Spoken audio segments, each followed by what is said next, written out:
Come see us doing live shows. We'll be in Los Angeles, Honolulu, Baltimore, Atlantic City, Cohoes, New York, Providence, Rhode Island. Go to jimmydore.com for a link for tickets, and only jimmydore.com. So if you want to know who's been starting all the wars in the Middle East, it's the Benjamin Netanyahu, and he uses the United States to do it.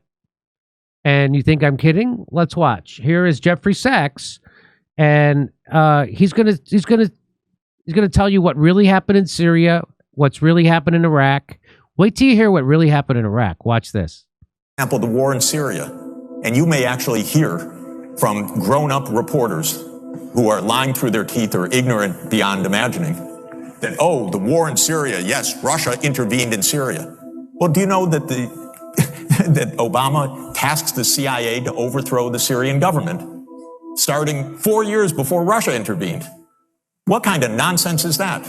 And how many times did the New York Times report on Operation Timber Sycamore, which was the presidential order to the CIA to overthrow Bashar al-Assad? So they had a name for it. They called it Timber Sycamore. That's the CIA project to overthrow Bashar al-Assad, the leader of Syria. They had a name for it. I'm just now hearing about it. And I never heard of it. And that's what it's called. And I think it's even, if you look up Timber Sycamore in Wikipedia, they even talk about it. So really? the president gave the order for the CIA to do this. So they funded this dirty war to the tunes of billions of dollars. But okay, keep going. 3 times in 10 years. This is not democracy. And he says, how many times did the mainstream media mention Timber Sycamore? He said 3 times in 10 years. It was mentioned. Oh. That's why I missed it. It was only mentioned 3 times because they don't want you to know about it. And he says this is not democracy. This is a game, and it's a game of narrative. Why did the U.S. invade Iraq? Watch this. In 2003. Well, first of all, it was completely phony pretenses. It wasn't, oh, we were so wrong, they didn't have weapons of mass destruction. They actually did focus groups in the fall of 2002 to find out what would sell that war to the American people. Abe Schultzky, if you want to know the name of the PR genius. They did focus groups on the war. They wanted the war all the time. They had to figure out how to sell the war to the American people, how to scare the shit out of the American people. It was a phony war. Where did that war come from? You know what? It's quite surprising. That war came from Netanyahu, actually. You know that? It's weird.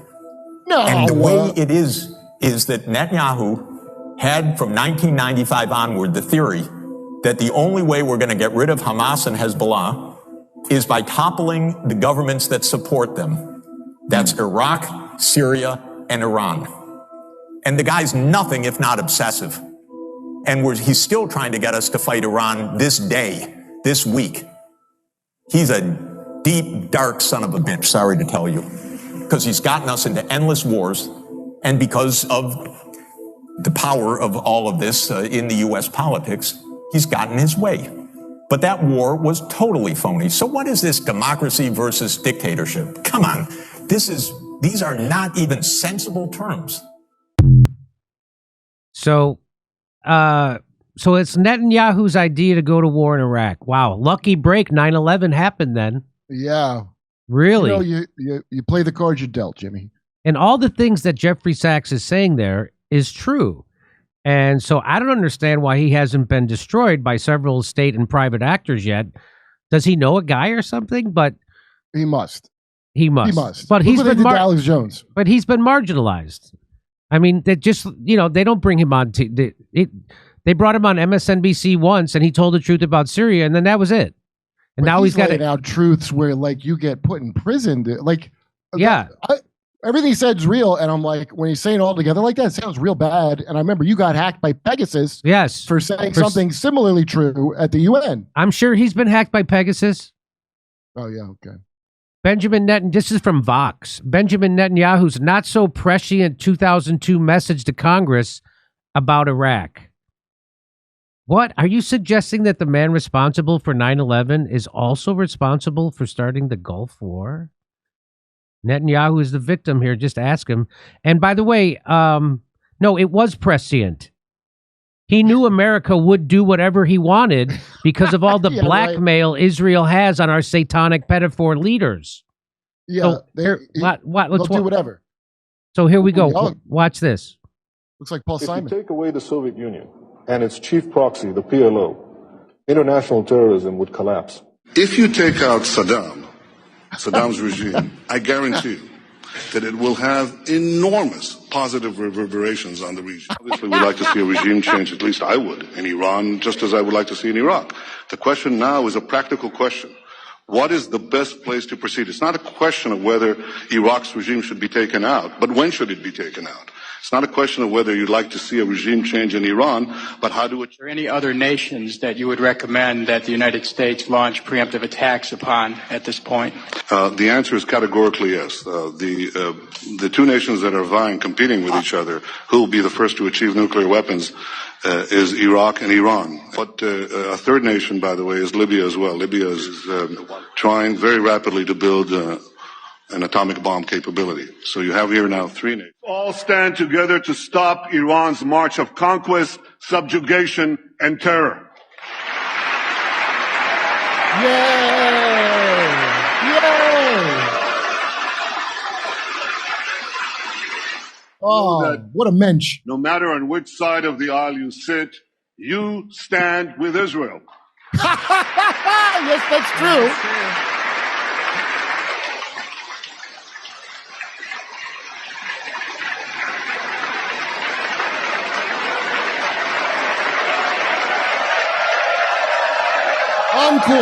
Encore, sir. Yay. So, I mean, look at how long has this guy been in charge over there? I mean, he's been in charge since he was being played by Richard Dreyfuss. Yeah, back when he was still in that band with Garfunkel. It feels like a long time, is all I'm saying. Can you imagine if Trump was in charge of the United States for as long as Netanyahu's been in charge of Israel? Of the United States, I mean. As long as Netanyahu's been in charge of the United States. Yeah, that's right. Oh my God, these rogue states could get nuclear weapons. You mean kind of like how when Israel stole nuclear secrets from France and then secretly passed them along to the apartheid South Africa while publicly condemning South Africa as cover, since of course Israel supported apartheid. You mean like that? Rogue states, Jimmy, and the guy that ratted him out, the Israeli who told the truth about it, they keep him locked down to this day. And so this is why we've done all these wars, because Israel completely controls the AIPAC and Israel controls our government and our war policy. That's why. Yeah. That's why every one of these wars. You don't think the Mossad was involved in building 7? You don't think so? Really, who did it then? Because somebody blew it up. Well, it's a big tent, Jimmy. Don't forget that the Saudis help in Pakistan, and of course MI5 and our old pals. Right. Israel's just like the face man on this. You're the point man on this operation, Israel. Vox says Netanyahu was a rather aggressive Iraq hawk back in the early 2000s. There's no question whatsoever that Saddam is working and advancing towards the development of nuclear weapons, he said in 2002. Once Saddam has nuclear weapons, the terror network will have nuclear weapons. By the way, what is a terror network, and do they carry it on Hulu? Is that? Yeah, is that what channel is that? By after? I love all their foreign programming. That's what I love. What do you like better, Fox, MSNBC, or the Terror Network? Not only did Netanyahu get the nuclear issue wrong, Saddam was not building a nuclear program after all, but he incorrectly predicted that the war would inspire an Iranian democratic uprising that would topple the theocratic regime. You mean like Israel has a theocratic regime of far-right lunatic religious extremists to the point of where they're, I call them Ashkenazis? Benjamin Netanyahu is the stadium jumbotron of projection, just so you know. Yeah, that's a good. Just so you know. He always warns you about what he's actually planning. That's what he's doing. And then and then when he claims someone else is about to do it, that's how you know that's what he wants to do. Everything they do is based on some infantile schoolyard behavior. Well, she hit me first, like a child's mentality. That's what this is. And here's that's worse than that, because it's like if they paid a child to hit them so they could kill their whole family. and by the way, he didn't get the issue wrong. He lied. Yeah, And then we got the issue wrong. right. Because you better. Because you better get it wrong, or AIPAC will primary your ass and you'll be out of power. And I'm not even a good SNL sketch about it. We won't even accept that. And they'll get you fired. They'll get you fired from your professorship at a university too. You know, when Mersheimer wrote that book telling the truth about Israel, he's now canceled. He's persona non grata. Oh, like Jimmy Carter after he said the apartheid thing that turned out to be a little bit of an undersell on what they're doing. If you take out Saddam's regime, I guarantee you that they will have enormous positive reverberations on the region, Netanyahu claimed. And I think that people sitting right next door in Iran, young people and many others, will say the time of such regimes, of such despots, is gone. It sounds like he's selling you a penis growing formula. Enormous positive reverberations in only 6 weeks. It feels like I'm buying a stereo cassette deck from Crazy Eddie in 1986 reading this shit. He guarantees it, Jimmy. I guarantee you. I think what you'll get next. Uh, And when a psychopathic narcissist says something's going to be good for everyone, he only means it's going to be good for him. They don't know how to feel for others. That part of them is missing. Well, I just think it's great of our leaders to have no hard feelings about the blackmail thing. In fact, kind of admire what a snake this dude is. Because, you know, they do. They're like, oh, you got me. You got me at Epstein Island. Oh, BB.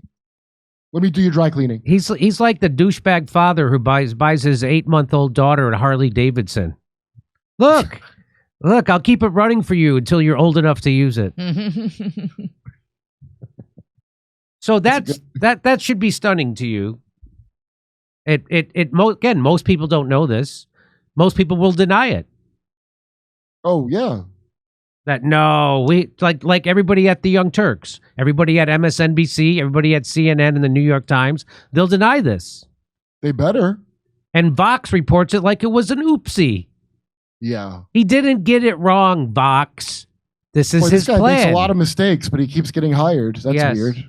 His name, his fake name that he goes by, means gift from God, given by God. Netanyahu. That's his stage name. His real name is like Walensky or something. Yeah, It's a Polish name. And why did Netanyahu change his name? Because he doesn't want you to know he's not actually from Israel. He's kind of like Whoopi Goldberg. Yeah. She's also not from Israel. He doesn't Israel, want you to know that Zionism is actually an Eastern European project. I mean, you probably should have guessed from the flag, because that's not a symbol they ever had. Come see us doing live shows. We'll be in Los Angeles, Honolulu, Baltimore, Atlantic City, Cohoes, New York, Providence, Rhode Island. Go to jimmydore.com for a link for tickets, and only jimmydore.com.